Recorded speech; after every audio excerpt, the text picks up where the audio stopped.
Am I audible and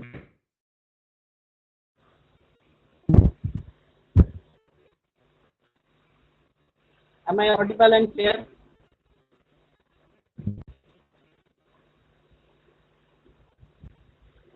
Is there any difficulty in hearing? Can you hear me?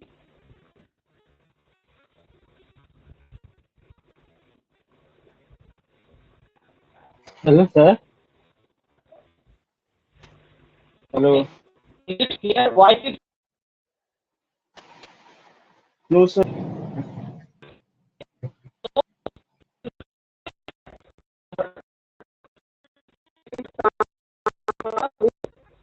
small presentation. Anyone, please off your mic.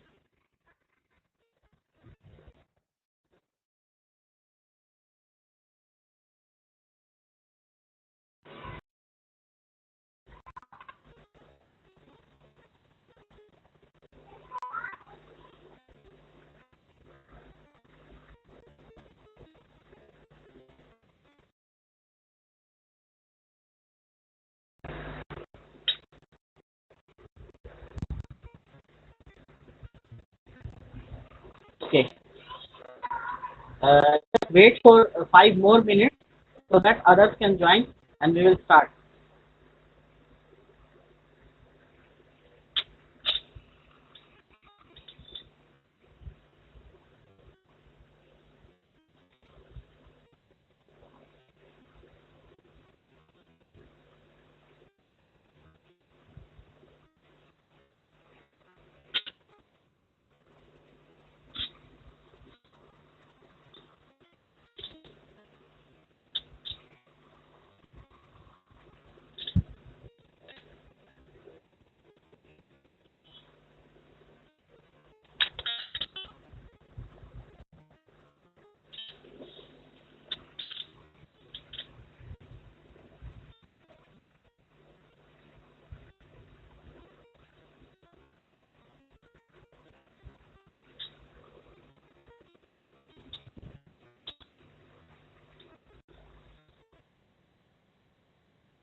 Once that I am clear about class.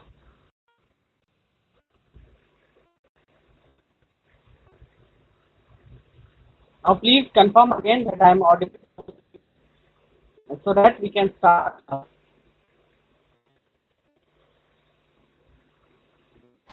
Sir, voice cut cut के आ रहा है. Voice. Okay. Let me reconnect.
Is it okay now?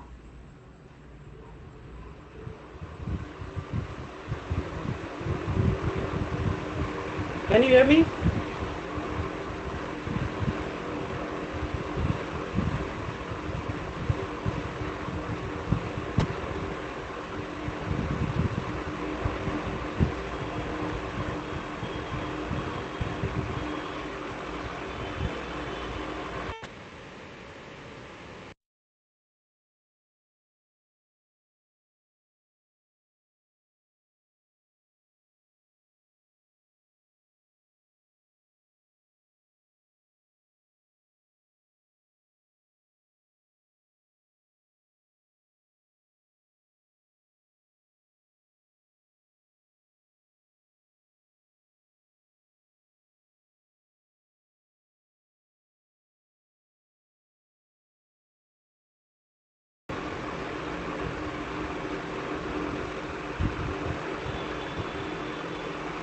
Okay, sorry, the network is problematic since morning.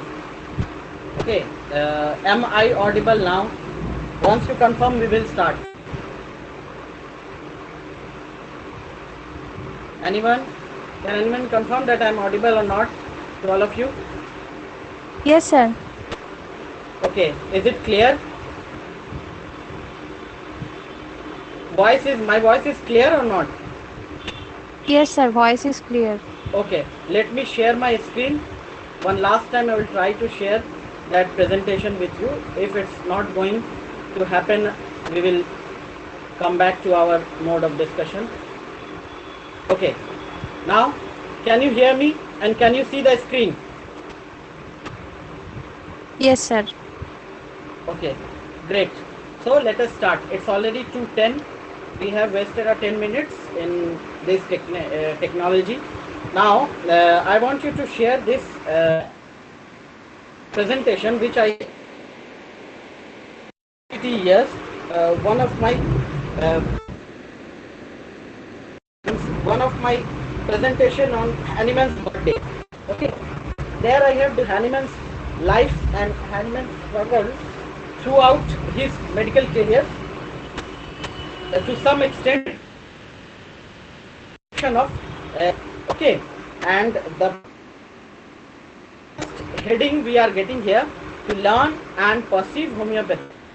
One should know the life and the struggles of its author to develop homeopathy, what we have discussed yesterday, and next the writings of Hahnemann. Writings, you can tell, are of two types. One is reasoning, why and why I am doing this, the logic behind my all the ideas I am putting forward. Okay, that is reasoning. You will find this is doing this and his lesser writing. Okay, and other writings are applications in how to apply Materia Medica and theory of chronic disease and some part of organon also. Okay, this is the medical school of Vienna, University of Vienna. Here we shall occupy ourselves with the first part, the life and struggle of Hahnemann to establish his art of healing, and narrow down our focus to his journey from Leipzig to Vienna. For learning the practical part of medicine, the stay at Vienna has got lasting impression on the development of homeopathy. From last class, we already know that in Vienna, in 1779, Hahnemann stayed for 9 months under the mentorship of Dr. Querin. Okay, so we will examine the impact of Vienna before the discovery of Hahnemann, what he was learning in Vienna. In Vienna, he was learning about the clinical part of medicine, bedside medicine. Why he was dissatisfied with Leipzig? Because there was no OPD, no clinical training. So he left for Vienna. He didn't obtain his degree from Vienna because of lack of fund. Okay, because of he was not having so much funding. So after few years, he post-graduated from University of Erlangen after submitting his thesis on cramps and their cure. Okay, Erlangen was a bit cheap at that time, so he, in order to obtain his degree, he applied at University of Erlangen. Vienna was a bit costly. Hahnemann's fund didn't allow to stay in Vienna for long, so he left from Vienna and obtained a job as a librarian. Later on, he did his post-graduation from University of Erlangen. Okay. Acha, what was the impact of staying at Vienna? He was becoming very practical. Okay. Before Hahnemann, before discovery of homeopathy, we have divided Hahnemann's life in before discovery of homeopathy, after discovery of homeopathy, post 1890 and pre 1890, and post 1890 have also been divided into two parts, mainly the Leipzig era or scientific era of homeopathy and metaphysics era, metaphysical era of homeopathy, from stay in Cothen to up to his death in Paris in France. Okay, and later was 1890 to 1821 in Leipzig. This was the scientific era, and before that was, after that was the metaphysical era. Okay, so impact of Vienna before 1890 was, we can see small essay on medical observation. It is very good essay. You will find it in lesser writing on observation, how to what you are observing in a patient. Tell me that the physician's observation, aphorism number for the observation. In case taking, Hahnemann, what he himself is observing.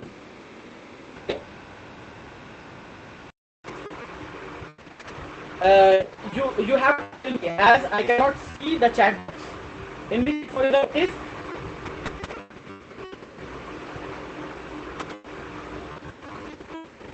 Anyone? After seeing, just refer the text and tell me the number. Okay, it is not that important, but we want to refer to that part. Organon of medicine. Just refer the text. This is our method. The pages, our textbooks. Okay, just tell me the aphorism number, the observation of the physician.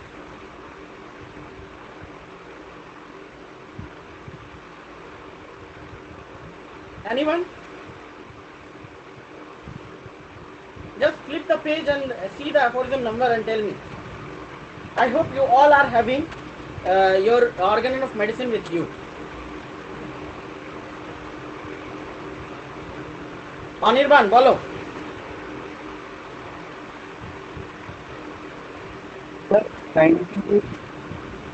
It's 90. Aphorism number 90. Okay. So, aphorism number 90, you can say this is the expansion of that article or concise form of that article written in observation. This is a practical observation. Okay, what physicians, essay on a medical observation, what physician used to, okay, practical part of medicine. This Vienna on homeopathy, before discovery of homeopathy on Hahnemann. Next article was direction of curing old sores and ulcer, 1784. Instructions for surgeon on venereal diseases. Okay, after discovery of homeopathy.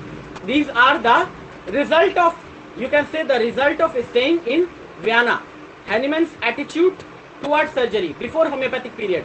Direction for curing old sore and ulcer. I have copied a part of that article.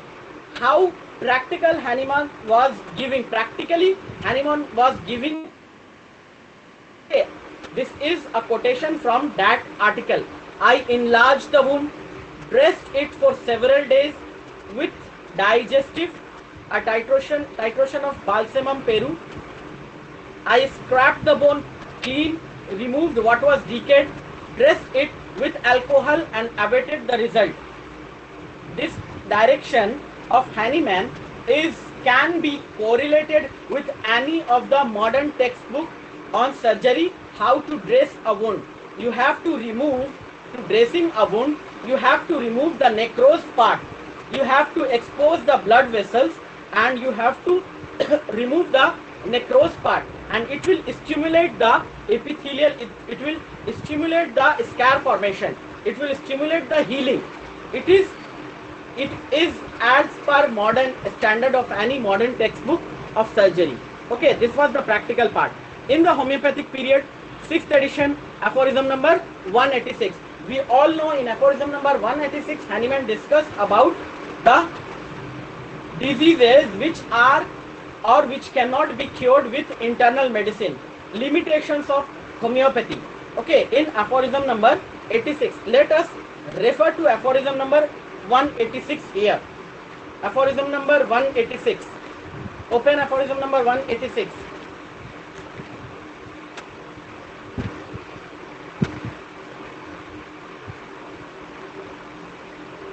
It's 6th and 5th edition combined. A mistake is here. Aphorism number 186. Open aphorism number 186. Okay. Read from where Hahnemann is giving examples. Examples. I am reading and I will ask you to read from that. But this is right only in so far the affected parts require mechanical aid, where the external obstacles to cure, which only can be expected to take place by agency of vital force, may be removed by mechanical means. External obstacle to cure have to be removed in order to vital force take care of the cure. Okay, these are the examples. These are falling under annals of surgery. Annals of surgery. Meanwhile, can you please refer to aphorism number 13? Aphorism number 13. Aphorism number 13. Therefore, diseases, bracket, follow the bracket, that does not come within the province of manual surgery. Clear? That does not come within the province of manual surgery. Okay? Underline that. Aphorism number 30. Bracket. That bracket, the diseases which are not following under the manual of surgery. Okay? Now refer back to aphorism number 186. Read from the examples. Examples. Read it. What are the external obstacles?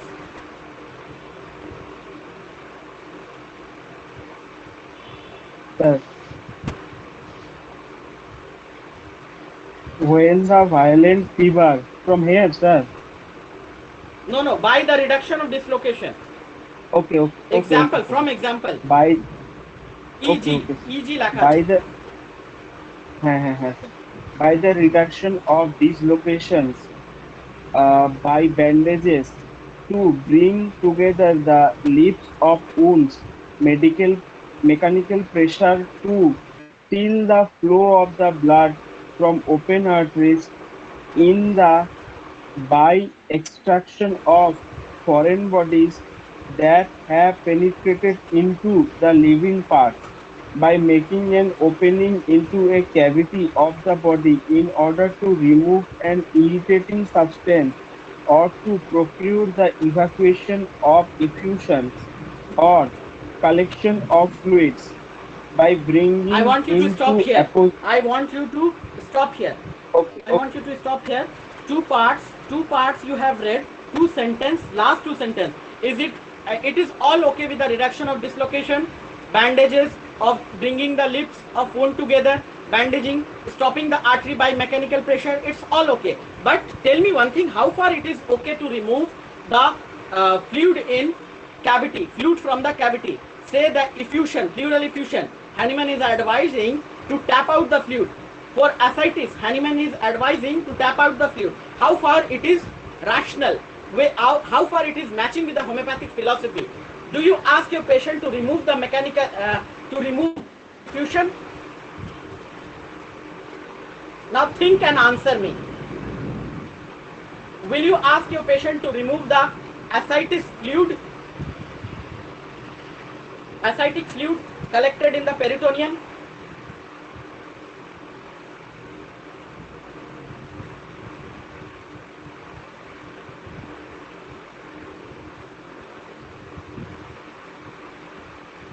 Please answer me. Yes or no? Will you ask according No. to homeopathic philosophy? No. Very good. Any other? Any other? Sir, if it You. is hindering our cure, then we should say. How could it hinder? How could it hinder?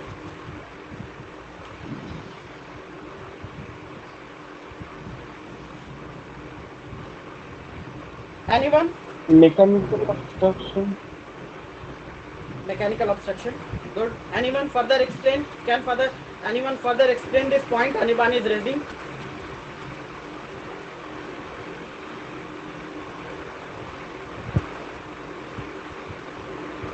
Acha, tell me from your experience, how much fluid you have seen in your practical experience, ascites peritoneal fluid accumulating. How much fluid you have seen? There are some reasons for ascites. Ascites is not the disease. Okay, there are some reason for this ascites. Okay, for this pleural effusion. These are not the disease. Okay, there can be several liters of fluid in the peritoneal cavity, and if the patient comes to you with a breathing distress, okay, with a breathing distress, patient cannot breathe. In that condition, why this breathing distress is there? Why this breathing distress is there?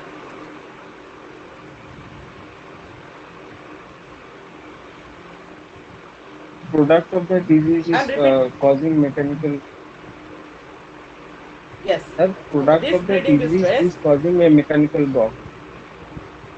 Okay. The accumulation of fluid is causing the breathing apparatus to be distressed.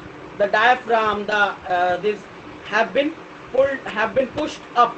There is no enough space in thoracic cavity, so that there is a mechanical breathing distress. Okay. So in that condition only, you have to tap out, you have to order for tapping out the fluid.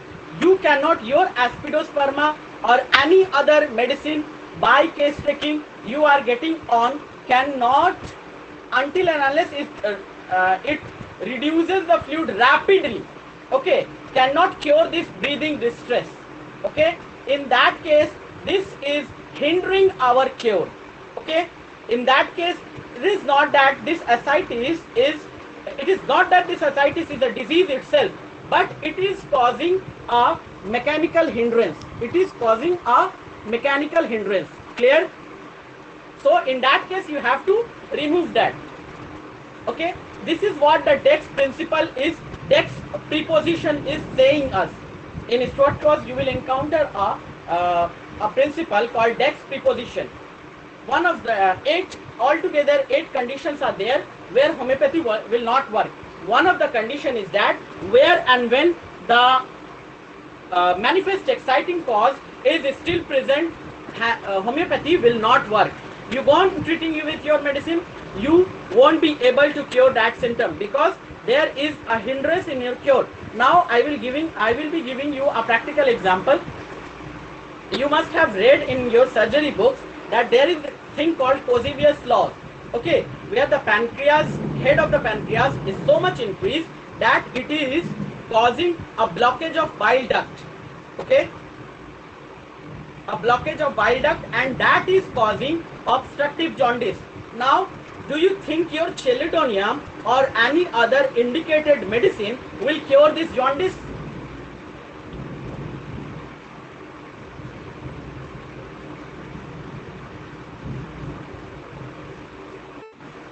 Anyone? In order to cure that jaundice, you have to focus your attention on the pancreas. You should not consider this symptom in your totality of prescription. You cannot, because there is a mechanical obstruction. Okay. Similarly, if pleural effusion is so much, so there you have to pleural fluid. It is not that we are thinking that these pleural fluids, accumulation of these pleural fluids are disease, but they are in so and so position that they are causing a mechanical obstruction. Okay, a mechanical obstruction. Clear? So this we will discuss in detail later on when we will come to that aphorism. So this is the attitude of Hahnemann toward the practical side of medicine. Okay, you have to consider why we are reading surgery, because we don't want to be surgeon, but because we want to know our limitations. Okay, we want to know our limitations, where and we want to refer those cases to proper surgical advices. Okay, clear? So that is for that 186, aphorism number 186. Now Hahnemann's quest for practical medicine. This quest can be seen with many views, such as a view of historian and a view of physician. Needless to say, we will cast a glance of a physician. Okay, a view of historian. We all know that Peter Morel is one of the homeopathic historian who came to our one of the seminar, and he discussed about his journey, Hahnemann's journey from Leipzig to Vienna. It is not of much use for us. That is for academic purpose. We will cast a glance of a physician. In Leipzig, Hahnemann stays from 75 to 77. In Vienna, Hahnemann stays around 18 months. 18 months. This is the route how Hahnemann traveled from Meissen to Leipzig and then Leipzig to Vienna. Peter Morel have shared this with me when so he emailed me. Okay, in 9 months, is 9 months are enough for him to learn? Is it? It is very bad storm here. Am I audible? Is my network is clear? Yes. Okay, it is very bad storm. Weather is very bad outside. It's thunderstorm outside. Okay. I would risk being criticized for wandering about the earth. It suffices that I undertook nothing without good reason. Moved from Leipzig to Vienna in search of clinical medicine. In our days, many of our institutions are not conducting. This is Meissen. Some places from this is porcelain of Meissen, only of historical importance. This is hand painted there in somewhere in the museum, hand painted porcelain, and there was a painter, porcelain painter, to paint these porcelain. Here is the son of Meissen. Hahnemann came to Leipzig in the year 5. It is late 18th century Leipzig. You are seeing here, late 18th century Leipzig. Now, what was Hahnemann's complaint? There was no hospital to learn practical part of medicine. Only theory classes were recorded. In Leipzig, there was no place for practical science. Leipzig, in other words, the Leipzig professors of those days neither claimed hospital at their day. All that they could offer their students was book knowledge, no real experiments of further development, and they realizing that those Vienna, without going to learn the clinical aspects, they came out from that university and start practicing. But that is what not our Hahnemann was. How insufficient and dry the medical science of the last quarter of the 18th century appears to have been. Yet with all that, Leipzig was the most famous and most frequented university in Germany. That is a comment of Richard Hell. Hahnemann's one strong complaint against the medical school was not directed against the professors or theoretical orations, but to the fact that it offered no field for clinical work. Here you can see the educationist in Hahnemann. In consequence of this deficiency, it was not long before Hahnemann was packing up his spare belongings for migration to Vienna. a special route. Dr. Peter Morrell discussed in detail in his seminar, and he has sent me this picture which I put in here in screenshot fashion. This was his journey.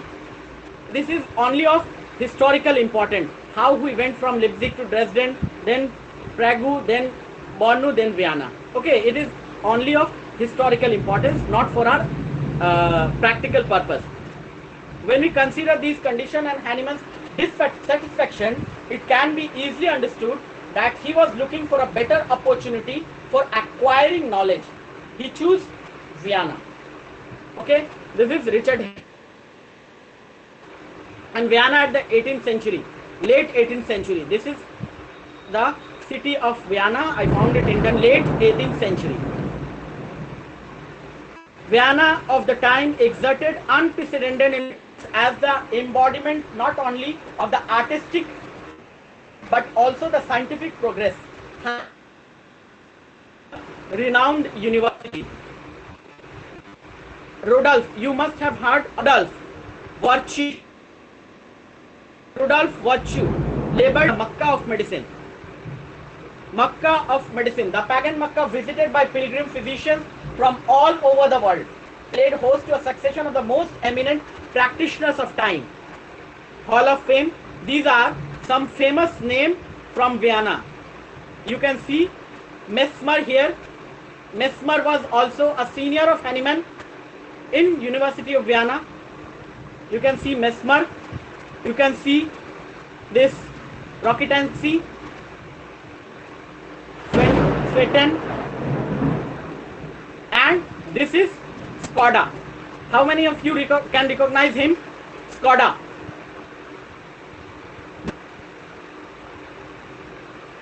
Have you heard about term Skoda nowadays? Skoda. Have you heard?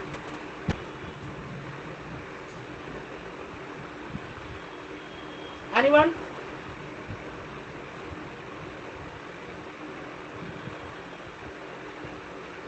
Yes or no? Simple answer. You have to tell, you have to utter yes or no. Have you heard about the term Skoda? No, sir. No. Anyone? Skoda is a brand of four-wheelers. Okay. Skoda car suna nahi?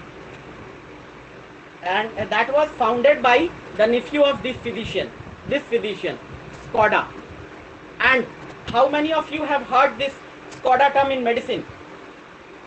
Skoda. How many of you heard? Let me tell you, this Skoda, this Joseph Skoda was teacher of our Burnett, J.C. Burnett. Skoda was teacher of our stalwart, one of our stalwart, J.C. Burnett. You all know that J.C. Burnett was a famous, was a gold medalist in anatomy, and this Skoda was his teacher.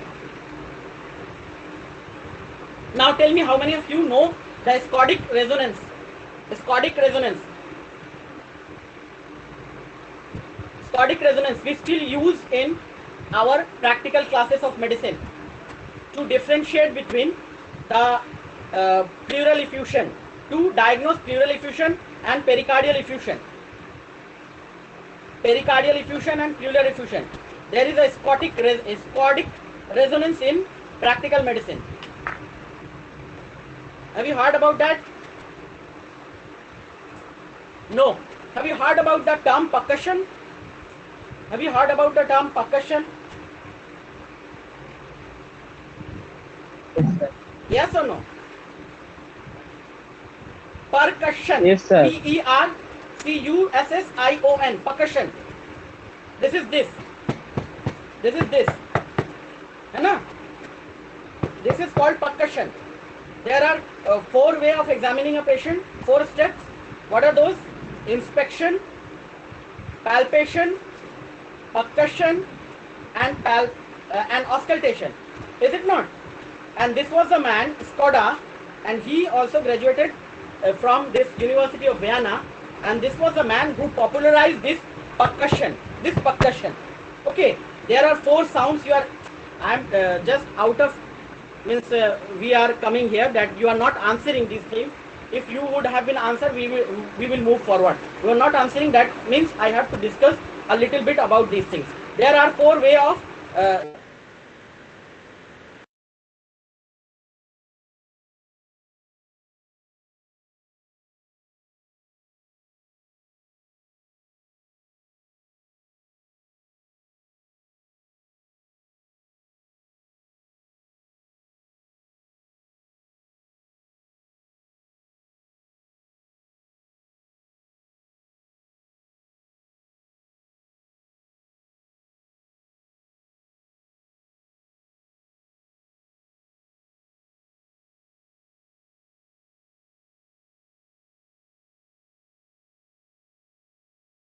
now there was a call I have to receive that. Now, am I audible? Am I audible now? Yes, sir. Yes, sir. Okay. We were discussing about percussion. These 4 type of sounds you will hear. What are those? Anyone?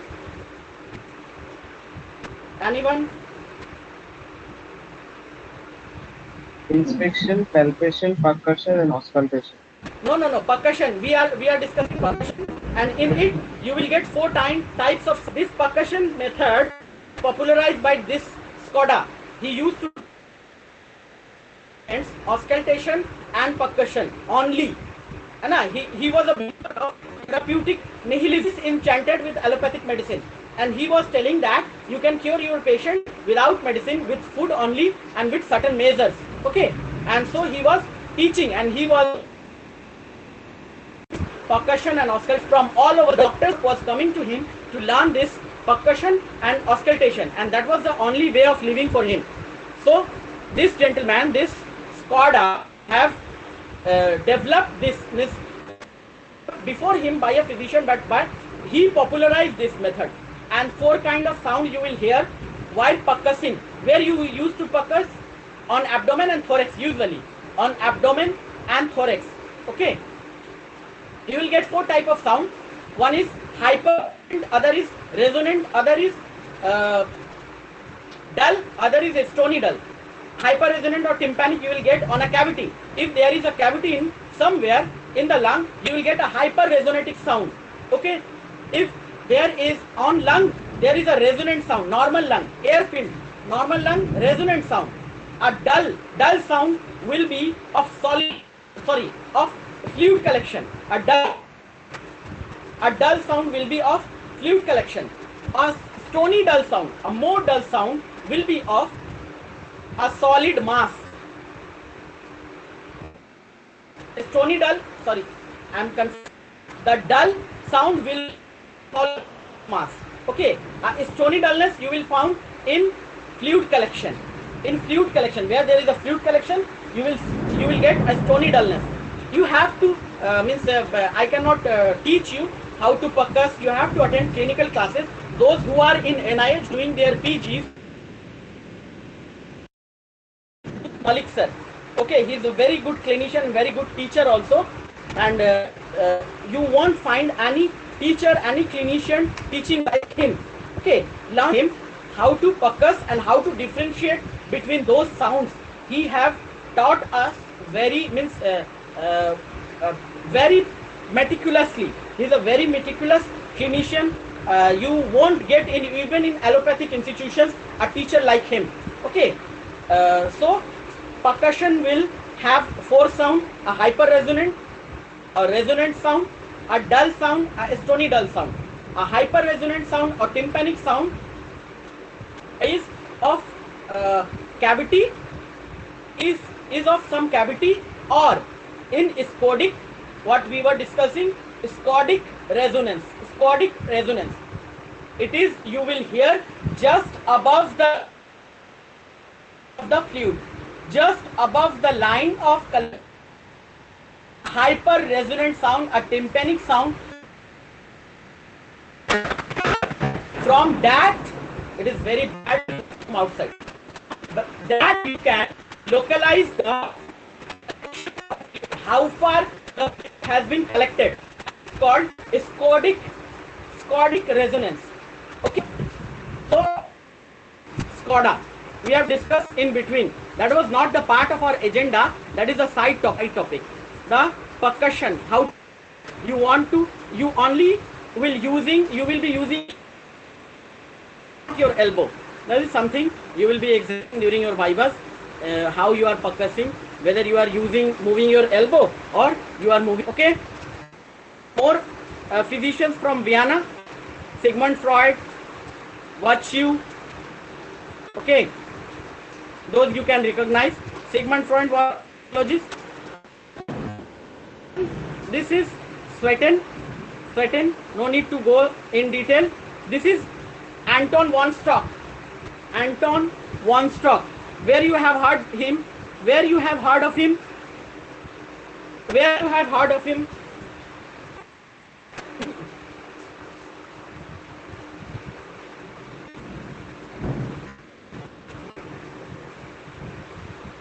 Anyone? Have you heard? Yes or no? Heard, sir, but forgot. Okay, yes is enough. This answer is enough. You have heard? Okay, now let me show you. Open introduction, last page. Introduction of Hahnemann, last page, third paragraph. Read it.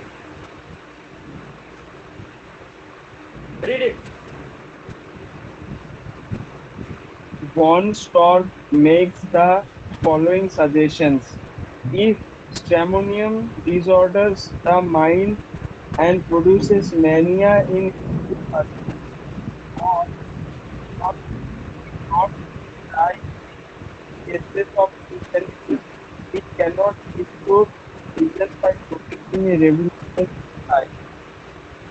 Okay, Hahnemann have given his example. He is advocating of similia similibus curanter. By this, you can see that he was a senior of Hahnemann, 1731 to 1803. This is the birth and this is the death of this physician, and he was also graduated from that Vienna. And this is the man we know, Franz Mesmer, also a senior of Hahnemann. Have you heard of this man?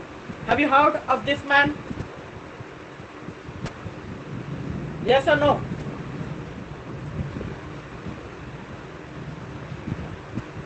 Sir, he gave the law of mesmerism, I guess.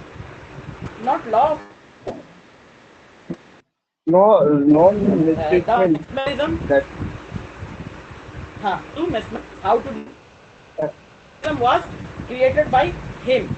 He was so many people. So Vienna, you are seeing contributing the practical part of medicine. This was Mesmer as the modern hypnosis. Mesmer. And this was the hospital. This was the hospital where of 18th century learned, where Hahnemann learned. Okay. The mercy. This is a foundation. 50 of them. This is all counted. All counts are there. How many patients for beds were there? These are all of historical importance. We are just telling these to create our interest in homeopathy, development of homeopathy. This is Joseph von Querin, the teacher of Hahnemann. He was the rector of this hospital. When he was 44 years old when he met Hahnemann, or Hahnemann met him. What Hahnemann is telling about Querin. To this great and practical man of genius, I owe whatever in me may be called physician. This is a great statement. By Hahnemann for his teacher. Okay. Now you can see that Querin goes on to live for 1814. Okay. 1814. You can see here. Querin goes on to live 1814. Okay. So he must have been aware. He must have been aware of Hahnemann's theory. Hahnemann's theories. Okay.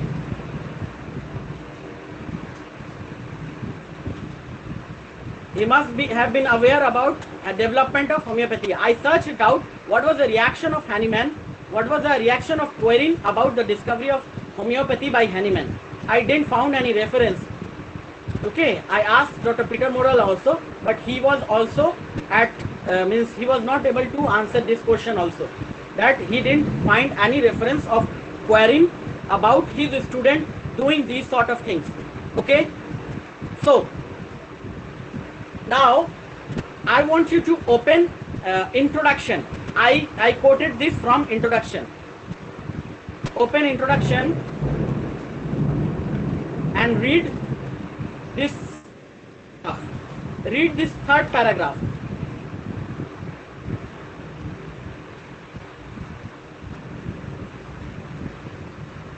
Sir, without discarding this one, What is written there only? You can read. without discarding the service.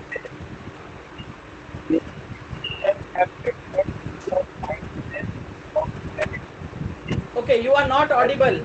Anirban, you are not audible. Perhaps your network connection is not so good. Let me read it. Without disparaging the services which many physicians have rendered to the, you can see, rendered to the sciences auxiliary to medicines, natural philosophy, chemistry, natural history, and to that of man in particular, anthropology, physiology, anatomy. Okay, these are all important branches, but these are auxiliary to medicine. These are not the practical part of medicine. I shall occupy myself here with the practical part of medicine only. Whatever have been discussed in Organon, dealing with the practical part of the medicine only. And very first aphorism in the Organon of Medicine have set forth the temperament of the Organon of Medicine. The mission of the physician is to cure the sick, to health, to restore the sick to health, not to go on theoretic medicine, explaining the disease in pathological terms. Okay, that is not our mission. You cannot be a scientist and a physician at the same time. You cannot be a researcher at the same time. If you want to be a researcher, if you want to be a data scientist, if you want to be a scientist, go and contribute in that field. You cannot call yourself a physician. Okay? Your duty is to render help to the sick, to restore the health, to cure, as it is done. The very first aphorism is clearing the mission of nothing else. I shall occupy myself here with the practical part of medicine, and that practical part of medicine includes the exam, discuss the percussion, the auscultation. These are the practical part of the medicine, not that traditional homeopaths never touching his, seeing and nodding his head and giving. This is not the way Hahnemann is teaching. The practical part of medicine consider the examination of patient, the auscultation, the stethoscope, the speculum. All these are the instruments from where you can get signs and symptoms. Okay, and these signs and symptoms can be used for prescription. Okay, and those researchers, those pathological detailers are not doing the job of physician. These are necessary. Why we are reading this? Why we are reading studies in our curriculum? Because they are auxiliary to the medicine. We are telling them allied. We are telling them that those are allied to part of medicine, but practical cure the sick, and hold with this temperament only.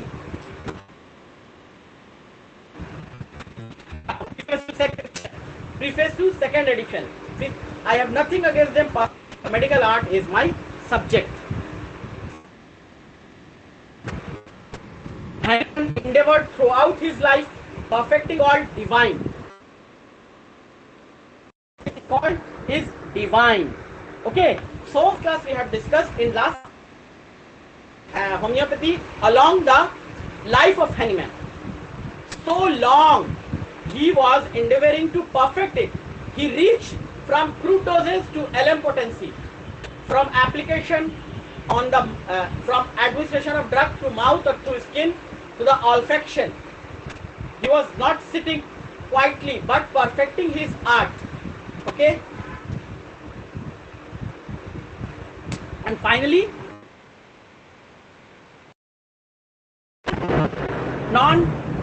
what does this mean? What does this mean? Anyone? This is the on the grave of Hahnemann. He asked Madame Eleni to write this quotation on his grave. Anyone?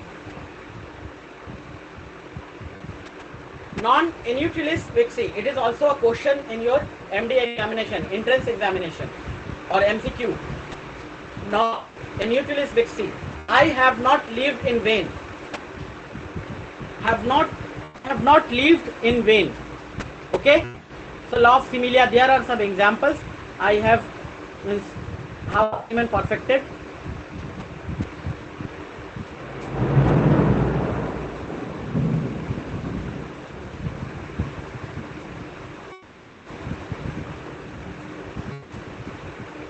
Potency use. See, this is a transformation. This is what I want you to see. Potency use, transformation.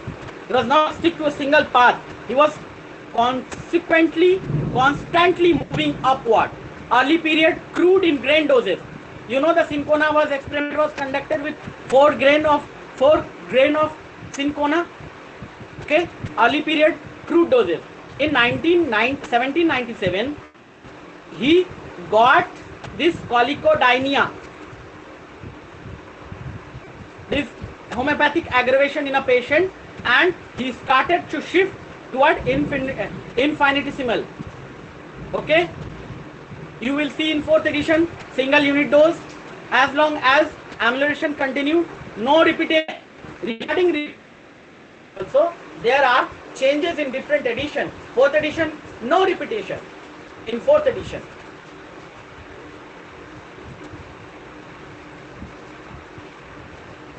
and Kent was follower of this edition only. Mostly Kent's prescription in solid doses, single doses, no repetition. Premature repetition produces relapse as well as accessory symptoms of the remedy. Premature repetition. That is why we are sometimes getting, after giving solid dose to patient and repeating prematurely, will cause a relapse of the symptom if you are following 4th edition. Now in 5th edition, a middle path. We all know in 5th edition, in repetition of an adjusted dose, 247 footnote 247, we will discuss it later on. Cases slowly improving over period of weeks and months. Medicinal solution with succussion, 287 footnote. 5th edition, Hahnemann advised you can repeat liquid doses with succussion in 5th edition. From no repetition to repetition of liquid doses. That is why if you are giving your belladonna in Saclac 30, you need to be very cautious about repetition. But if you are giving your belladonna in 100 ml of distilled water, you need not to be very cautious about repetition. That have some relaxation there according to 287 footnote and 247. Aphorism number 247. If there is remarkable amelioration, no repetition. Slow amelioration, remedy may be repeated at suitable interval. Now 6th edition got a drastic change. 6th edition got a drastic change regarding repetition. It got introduced to the LM potency, and altogether there is a complete new method of repetition is there. You can repeat your medicine as and when you feel it necessary. There is no dangerous of spoiling your case. So this was 6th edition. So what we have seen, Hahnemann's journey of posology reveals constant search to adopt a method which minimizes the homeopathic aggravation to speed of the cure.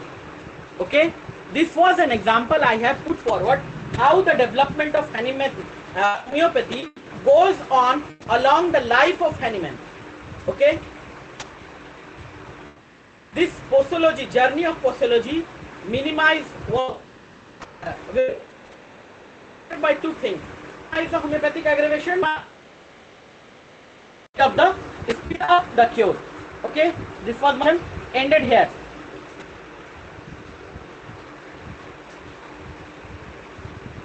Now,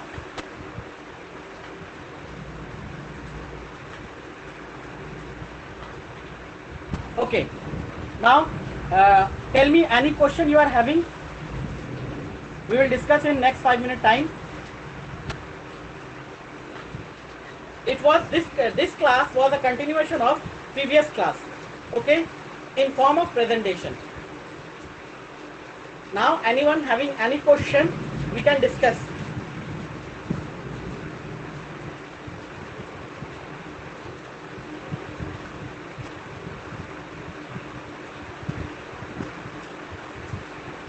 So, today we have completed our 4 classes. These were not, as you have seen, not demo classes, but the initiation of our course. And these 4 classes we have moved forward to some extent to our proper reading of homeopathic philosophy. One class was for many of you was in recorded form, and these 3 classes were of live. I will give one extra class tomorrow. That will be the 5th class. As a whole, you can take it as demo and can take it as initiation of a course. Okay. After that, you will be getting a payment request, and till next Monday complete that procedure, and we will continue with our formal study of homeopathic philosophy. Okay. Thank you for giving your time, and thank you for giving me your attention for 1 hour. We'll meet tomorrow, and that will also be a free demo class for many of you. Okay.